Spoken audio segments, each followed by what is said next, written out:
Good day, fellow flight simmers. Bandit here. Welcome to the Bandit Flight Simmer channel on YouTube. This is my inaugural video on the channel, and I'm going to be doing videos about flying aircraft in Microsoft Flight Simulator, the new flight sim that was released last year.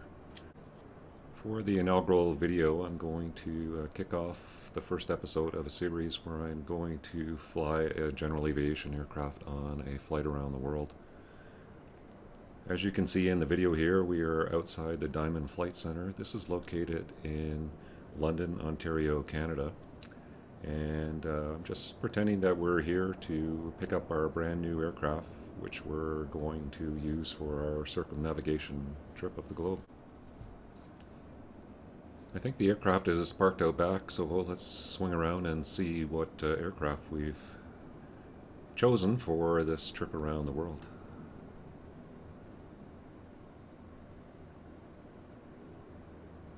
There it is. It's the Diamond DA62. As you can see, I have chosen the Diamond for this flight mainly because it is a twin-engine aircraft, and I wanted to do the trip in a general aviation aircraft. And in Microsoft Flight Simulator, there are two twin-engine general aviation aircraft. This aircraft and the Beechcraft Baron. I chose the Diamond over the Baron because it's a little newer designed and it has some really nice features that make it really easy to fly single pilot. So I've been enjoying the Microsoft Flight Simulator since it came out about 6 months ago, and it is truly an amazing program. The visuals on it are stunning, and it's been a lot of fun learning to fly a new aircraft. One thing I recently decided I wanted to try in the sim is to do a trip around the world. I know a lot of pilots would love to, in real life, do a trip around the world, but it's usually very cost prohibitive. For example, this Diamond costs well over $1 million US, and I just costed it out to even rent an aircraft like this, DA62, which is a smaller twin of the Diamond family. Would cost about 300 US an hour to rent, and to fly a trip around the world renting a Diamond would cost between $40,000 and $50,000. So it's very cost prohibitive for most of us. So I thought it would be a lot of fun just to try it out in the simulator. So hopefully you'll all join me on this little adventure as we do various legs and take this aircraft through its paces. One of the main reasons I chose the Diamond is I wanted to do it in a general aviation aircraft, which is more realistic for most pilots out there. And the other reason is realistically, I would want to do it in a twin-engine aircraft just for the extra safety factor of having a twin, especially because we're going to be flying over vast areas that are uninhabited and lots of areas of open ocean and open water. So having a twin is definitely something worth having. There are two twin-engine aircraft in Microsoft Flight Simulator. This aircraft, the Diamond DA62, and the Beechcraft Baron. I chose the Diamond over the Baron just because it's a little bit more modern aircraft design, and it has some really nice features, which I'll show you when we jump in the cockpit, that make it much easier to fly single pilot. So speaking of jumping in the cockpit, why don't we head on in and take a look around, and we'll talk about some of those features. So here we are in the cockpit of the Diamond DA62, and as you can see, it's a nice looking modern general aviation aircraft. It uses the Garmin 1000 avionics package, which is a nice modern avionics package that's more than adequate for our needs for flying a trip around the world, being fully IFR capable. Has two nice big LCD screens for displaying all the information we need. The thing that really makes the Diamond stand out over the Beechcraft is the simplicity of the engine system. And as you can see here, all we have to control the engines is two throttles or two power levers, one for each engine. You can see there's no mixture controls, there's no prop levers, there's no carb heat, and all that is controlled by what's called a FADEC system, which is a fuel computerized computer management system that controls the engines and the propeller governors and everything on the engines. So as an operator, it's very simple for us to operate this aircraft. We just turn it on, and then we use the power levers to, when we want full power, apply full power, and when we want idle, apply idle. The FADEC takes care of everything else. And that's a really nice feature to have, especially when you're flying single pilot, a lot less things to worry about. The FADEC takes care of propeller speed, prevents overspeeds, prevents over torques, over temperatures, all that stuff. So very nice simplified operating system for this aircraft. It also has de-icing capability, so if we are flying IFR and we get caught in icing, this plane is certified for de-icing, so that's going to be very handy, especially as you see outside here in this type of weather. So that is the main reason why I chose the Baron, or the Diamond over the Baron. And so what we're going to do is we're going to fire it up, take it up for a quick spin here, and make sure everything's working okay. We'll do a circuit, and then we'll land, taxi back in, shut down, and just go over the general operation of the aircraft. And then in the next episode, we'll fly the first leg of our trip around the world.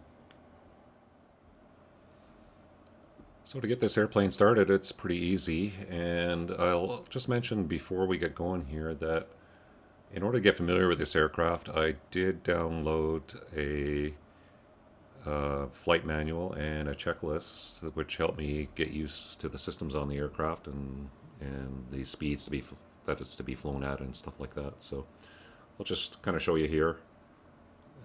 This is just basic checklists, has lots of useful information that I used to get familiar with this airplane. I'm not going to use it when I do each flight here because I've flown it enough now that I'm pretty comfortable with it, so we'll refer to it if we need to. A couple of other things is I downloaded a mod for this aircraft from a flightsim.to website, and I'll leave a link to that in the description. And the mod improves the performance characteristics and makes it a bit more realistic for this airplane, and that's very useful to load into your flight sim. It's very easy to do. And also I downloaded a different paint scheme for this aircraft, which you saw was in burnt orange, and that's not one of the standard paint schemes that Microsoft offers. So there's lots of great mods you can get for Flight Simulator, and I'll leave a description to that flightsim.to's website, and you can find lots of useful things there, including even the scenery here in London. I downloaded, which allowed us to see the Diamond Flight Center, which is not in the default scenery. So let's get the airplane going. So in order to get it going, the first thing we're going to do is turn on the fuel with these fuel control switches here, and we'll put them into the on position, and then we'll put these guards on as well, which prevent you from inadvertently shutting them off in flight. And then we'll turn on the electric master, and you can see our Garmin system powering up here. We'll activate this screen here too, just because we need it for the engine instruments for when we start the aircraft. We'll cancel this caution. Now we'll come down to the engine controls here, and we'll turn on the engine master switches for each engine. Can cancel the caution. I'll put the alternators on right now so that they're ready to take over generating electricity when we get the engines going to help prevent draining the battery. And other than that, I think we're pretty much ready to go, except we have to just prime the fuel. And it suggests you do that for about 5 seconds just to get the fuel pump lines primed before we start. So we'll do that. Look to the left and right and left. I'm dyslexic there. And we will start these engines, and it's nice and simple, just like your car. Push button start. So we'll start the right-hand engine first.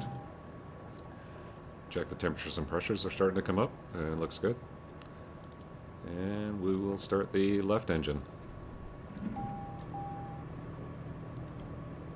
And again, temperatures and pressures are coming up, so nice and easy start. Next thing we'll do is we'll turn on the avionics master,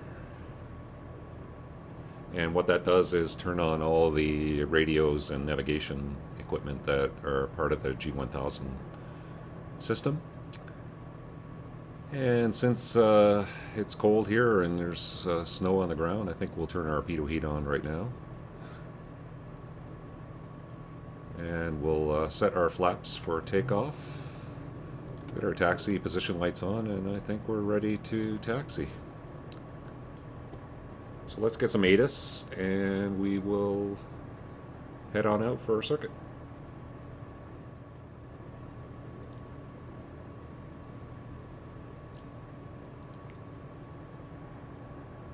So we'll tune the ATIS here in London.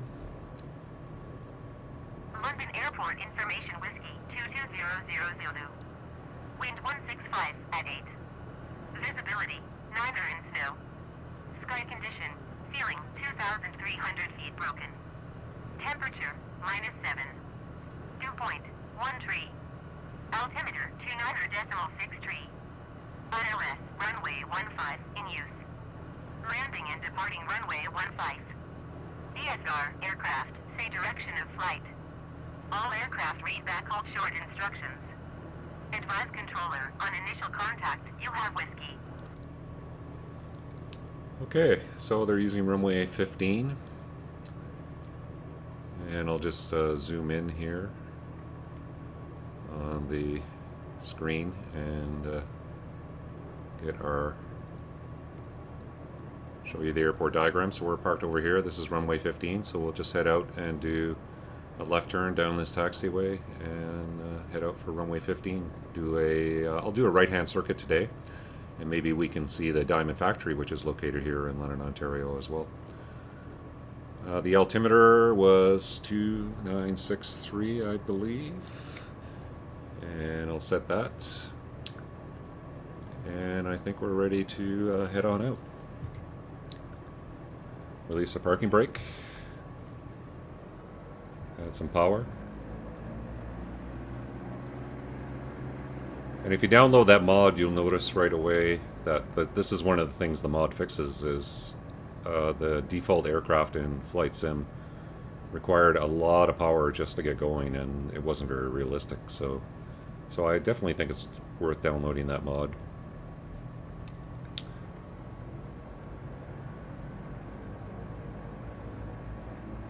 So I'm not going to do any programming into the Garmin today. We're just doing a quick circuit just to check out the airplane, and we'll see more in-depth use of the Garmin on subsequent flights.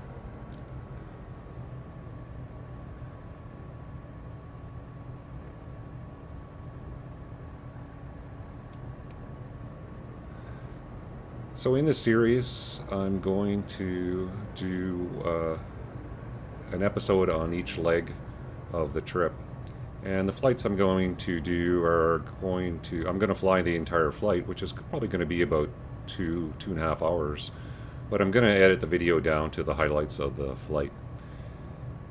When we leave London on the next episode, we're going to be heading up through northern Canada and crossing over at Greenland, over to Iceland, down through Scotland and the UK, then through Central Europe, and then through the probably north of India, down into Asia, across China, up through Japan, into northern Russia. We'll cross the Aleutian Islands, and then back into Alaska, and then back to London through across Canada. So it should be a great trip. And hopefully you can join me on all of these legs, and maybe hop into your own flight sim and do a similar trip.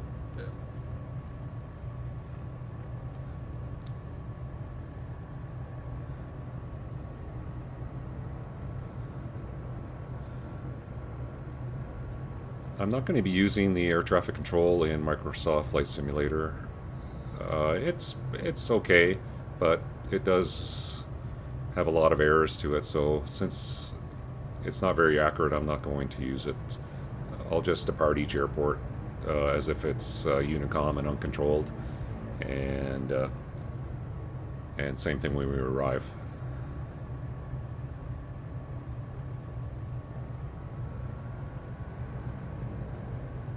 Maybe something I'll try later on is do some legs using VATSIM, and that'll use simulated aircraft control. I haven't used it before, but it's something I'd like to try out.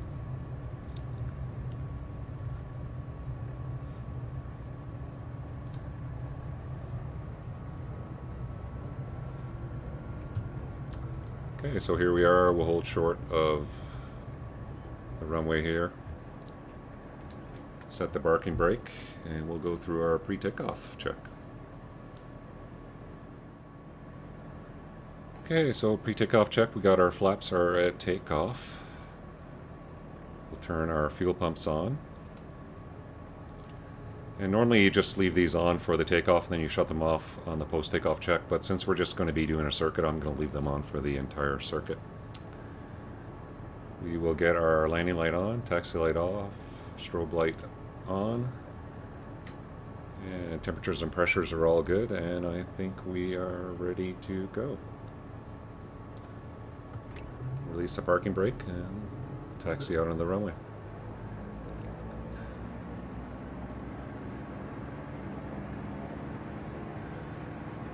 So the field elevation is 900 feet, so I'll do a circuit at 1900 feet. We'll do a right-hand circuit, like I said, just so we can get maybe a view of the Diamond Factory when we're flying by.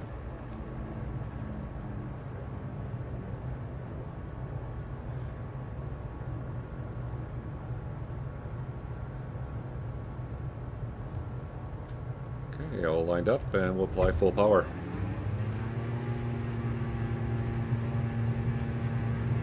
Temperatures and pressures are good, airspeed's alive. Going to rotate around 80 knots in this aircraft. And there's 80 knots. Rotate. Positive rate, gears up. I've mapped most of the main switches like the gear and flaps to my joystick so I don't have to reach in the sim to set these every time. 90 knots, we'll get the flaps up.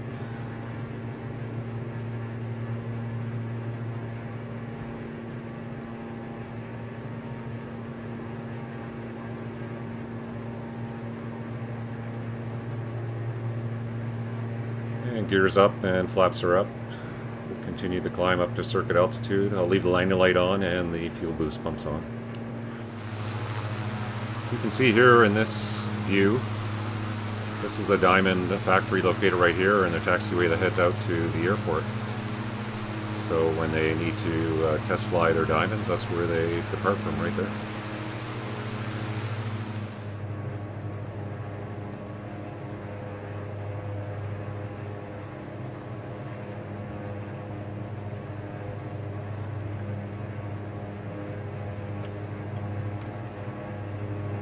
And again, there you see the airport.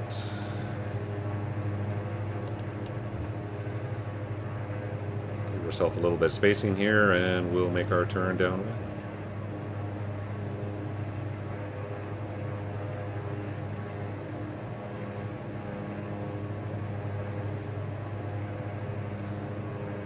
When I'm actually doing the flying, I will stay in the cockpit like this, but I will do some external views when we have nice scenery and stuff as well along the route of the flight. Scenery in this flight sim is amazing. So we're downwind here, landing lights on, T's and P's are good. This airplane does trim up really nice, and I've done quite a few flights in it. It's nice to use the autopilot, but I've done a lot of flights where you actually can trim the airplane up so well that you can just fly it in manual mode with trim, and just it flies really nice that way. Although the autopilot is definitely a nice feature to have for the long legs. So we'll wait till we get around 45 degrees from the threshold and we'll start our turn to base leg.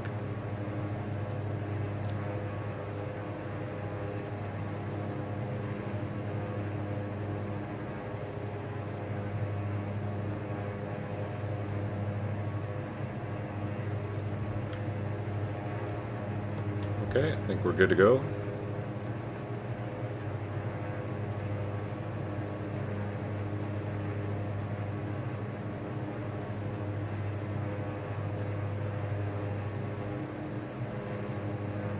And you can see the visuals in this area sim are so good that it is really easy to fly circuits. And I've even done trips where you can navigate off a VFR chart as well. The visuals are so good. Okay, so now we'll, on base leg here, we'll reduce our power, get our gear down, and start our turn to final. Put approach flaps in.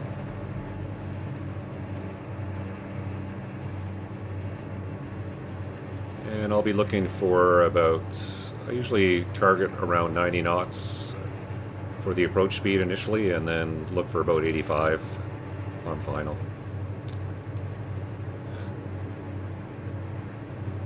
Get a little bit low here, reduce the rate of descent. Speed's coming back nicely.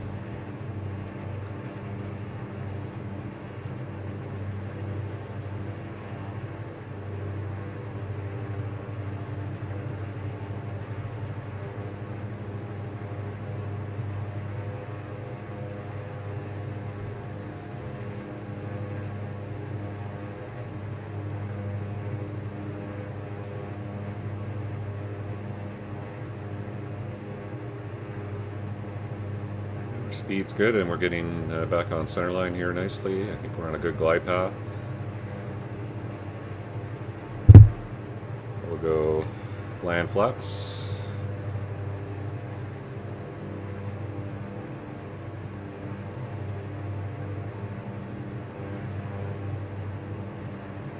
So gear is down and flaps are down. Temperatures and pressures are good. Start slowing to our threshold speed.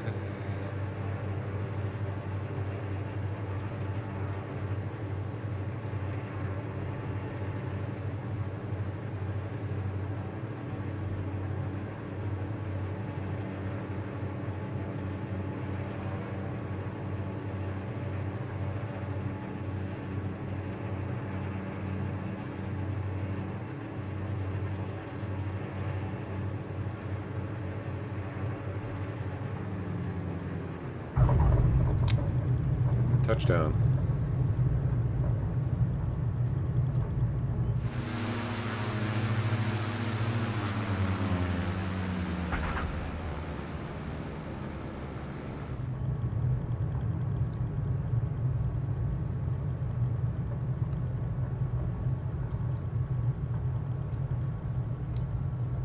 And I think we'll just turn off at this first taxiway.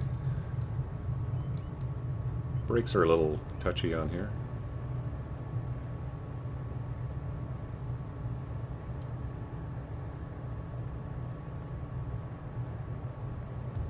So we'll taxi clear and do our post-landing check.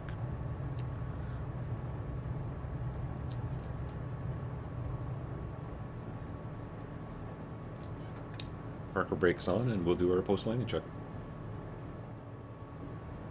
So for the post-landing check, we will bring our flaps up.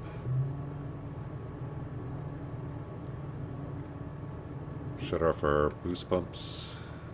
Shut our pitot heat off. Landing light off. Taxi light on. Strobe light off. Cancel that caution. And we will just taxi straight ahead and park. Parking brake is off.